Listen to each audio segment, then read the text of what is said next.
ओम श्री सरस्वत्यै नमः।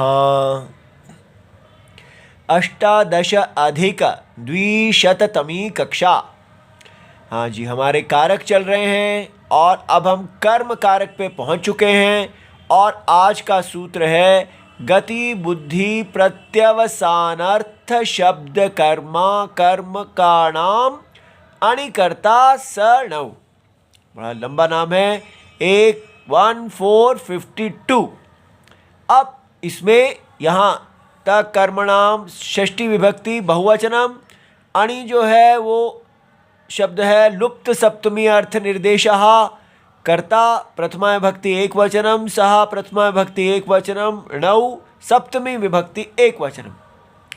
अच्छा जी, अब हम जल्दी से इसके बड़े लंबे समास हैं उसको अच्छी तरह देख लेते हैं।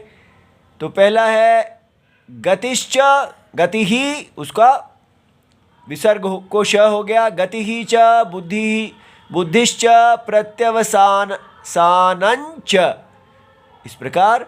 और ये इनको जोड़ा तो बना गति बुद्धि प्रत्यवसानानि। यहाँ नपुंसक था इसलिए अंत में सा अवसानानि हुआ और ये बना इतरेतर योग द्वंद्व।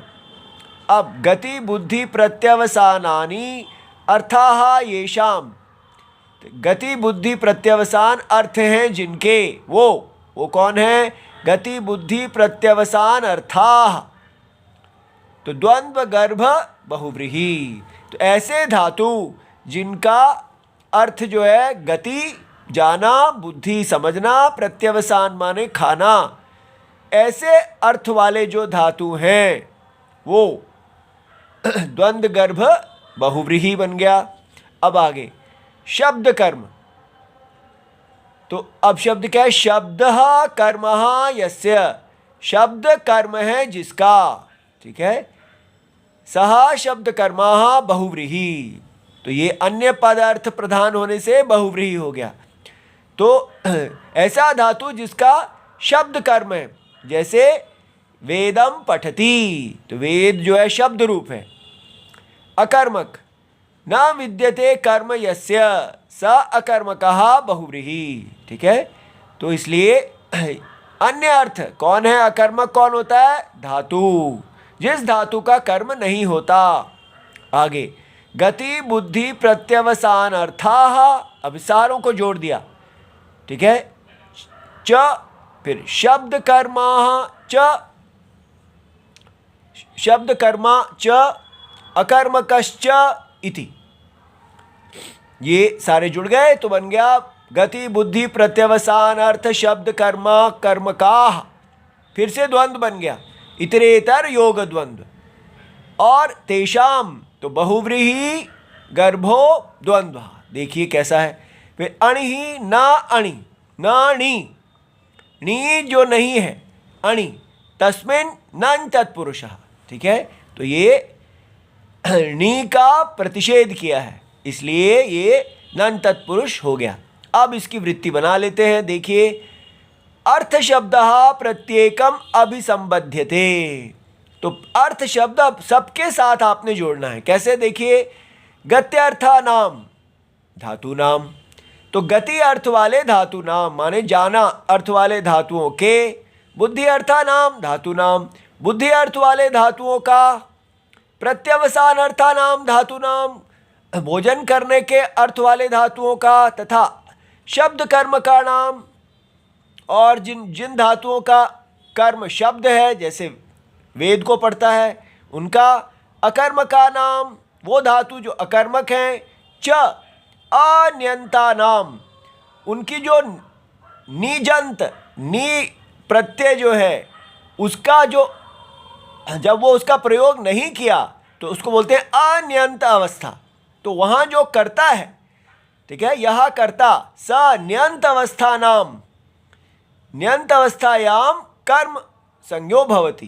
तो अन्यंत अवस्था में जो कर्ता है जिसको प्रथमा विभक्ति मिली हुई है, वो ही न्यंत अवस्था में कर्म संज्ञक हो जाएगी। अब ये दोनों अन्यंत और न्यंत अवस्था क्या हैं देख लेते हैं। देखिए, पहला उदाहरण है गत्यर्थः, गमनार्थक धातु मूवमेंट, तो अनियंत अवस्था का है गच्छति मानवकः ग्रामम। तो मानव जो है, मानवकः बच्चा गांव को जाता है, तो ये करता है जाने की क्रिया का, तो इसको ये इसके साथ द्वारा कथित है, इसलिए प्रथमा विभक्ति लग गई, और ये अकथित है तो द्वितीय विभक्ति लग गई। लेकिन जब इसके नियंत अवस्था आई, गमयति, ले जाता है मानव को ग्राम को, ठीक है, तो क्या होगा, जो अनियंत अवस्था में करता था वो कर्म बन जाएगा, और पुराना कर्म वैसे ही यथास्थिति में रहेगा। बस इतनी सी बात है। तो याति मानवकः ग्रामम, मानव बच्चा ग्राम को जाता है, लेकिन यापयति, बच्चे को ग्राम को ले जाता है, ठीक है। आगे है बुद्धि अर्थाः, माने ज्ञान अर्थक धातु, नॉलेज। तो अनियंत अवस्था क्या है, बुध्यते मानवकः धर्मम, तो बच्चा धर्म को समझता है। अब यहाँ इसका समझने का कर्ता कौन है, मानवकः। अब इसको प्रथमा विभक्ति है, यहाँ पे धर्म कर्म है, लेकिन जब इसकी नियंत अवस्था आएगी, समझाता है बच्चे को धर्म को, तो बच्चे को धर्म को समझाता है, तो यहाँ मानवक जो है उसको द्वितीय विभक्ति लग गई इस सूत्र से। अच्छा जी।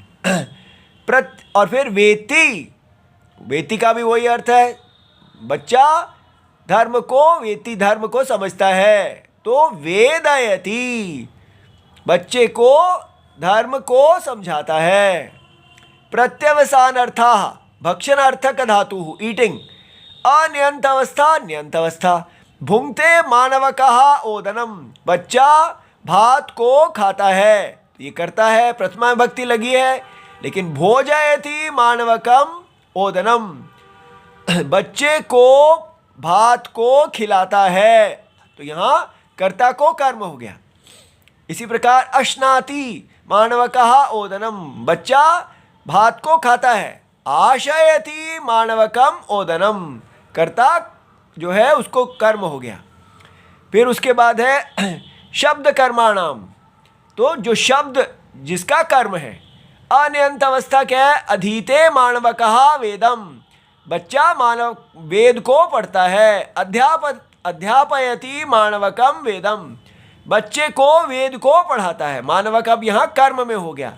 पठति मानवकः वेदम, पाठयति मानवकम वेदम, तो यहाँ बच्चा जो है कर्ता प्रथमा से द्वितीय विभक्ति में मानवकम हो गया।